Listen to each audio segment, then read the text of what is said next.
All right, joining us now, former law clerk to Justice Neil Gorsuch and founder and president of the Internet Accountability Project, Mike Davis, along with Harvard law professor Alan Dershowitz. Gentlemen, thank you so much. And of course, Alan Dershowitz's new book, Get Trump, if you want to read a lot more about what all is happening right now and just how crazy things have gotten.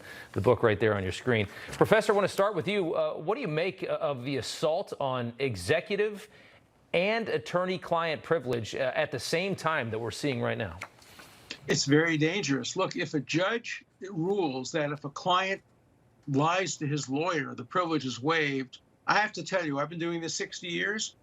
I think virtually every client I've ever had has lied to me. It's a common thing. They start out a client by saying, I deserve the Nobel Peace Prize. Second meeting, all right, the Peace Prize is off the table, but I did nothing wrong. Third, well, I did some things wrong, but not this. Fourth, well, I did this wrong, but I had a good reason for it. Fifth, can you get me a deal? The idea that the privilege is waived by a client lying to his lawyer totally eviscerates the privilege. In my book, Get Trump, I have a whole chapter on how they're going after lawyers now. They're going after people like me who defended Trump in front of the United States Senate. This Project 65 is filing bar complaints against every lawyer, making their lives difficult, making it hard for them to appear in court. It's part of a process of Get Trump. And I didn't invent the term Get Trump. That was invented by the Attorney General of New York, who ran on the campaign. If you elect me, I will get Trump. This is one of the most dangerous periods of American law and lawlessness.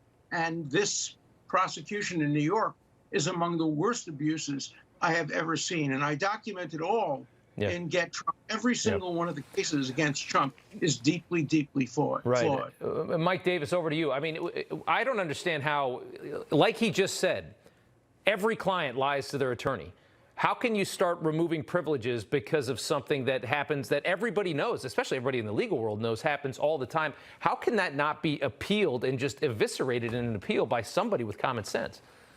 Well, I mean, what we're looking at here is Judge Beryl Howell is an Obama-appointed judge. She was a top staffer to then Senate Judiciary Chairman Patrick Leahy on the Senate Judiciary Committee. She was the chief judge up until last Friday. Her last day on the job last Friday, she ruled against President Trump and handed over the attorney notes to special counsel Jack Schmitt and did not give President Trump or the attorney any meaningful opportunity to appeal. I think the D.C. Circuit saw how egregious this was, so 3 Democrat-appointed judges on the D.C. Circuit set a midnight and 6 a.m. deadline for the briefing, and then that same day they ruled against Trump, trying to whitewash this. This is the most bizarre scheduling I've ever seen, and it certainly raises the appearance that there is political bias against President Trump here.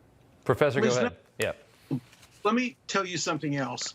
Any judge who rules in favor of Trump, whether it be in Washington, D.C., or in the very flawed New York case, is going to be Dershowitzed. I can tell you, because they've told me that. They're going to be canceled by their friends. Nobody's going to talk to them. Nobody is going to have any involvement with them. If you are perceived as enabling Trump in the left communities of New York and Washington, D.C., your personal life will be affected, and judges are influenced by that. That's why there cannot be a trial of Trump either in Manhattan or in the District of Columbia, because no judge will have the courage to throw out the case and have their own personal and family and professional lives ruined. We are living in an age of left-wing McCarthyism, and I went through the original McCarthyism. This is extraordinarily dangerous. Look, I'm very pleased that President Trump today went out of his way to urge people to buy my book, Get Trump. He said something very interesting. He said, Alan enjoys saying, I didn't vote for Trump. But I believe he actually did. He just uses that phrase for added credibility. He said, but it doesn't matter. It's a great book.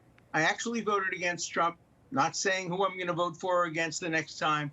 But I really appreciate the fact that he has endorsed the book and thinks that it's an important defense the Constitution. Mike Davis, final thoughts to you. He makes a great point, the professor does. I mean, there's a very dangerous, very toxic thing happening coming from the left in regards to just they're militant in what they believe. They don't want to hear the other side. They don't want to even allow the other side to breathe. That's scary.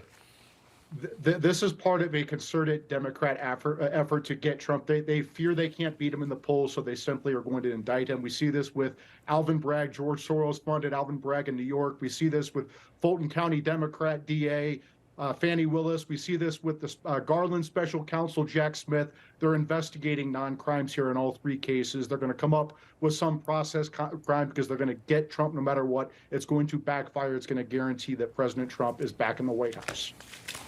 We will see. Gentlemen, thank you so much for joining us. Have a nice weekend. Try to put the politics aside for a couple days anyway. Good to see you guys.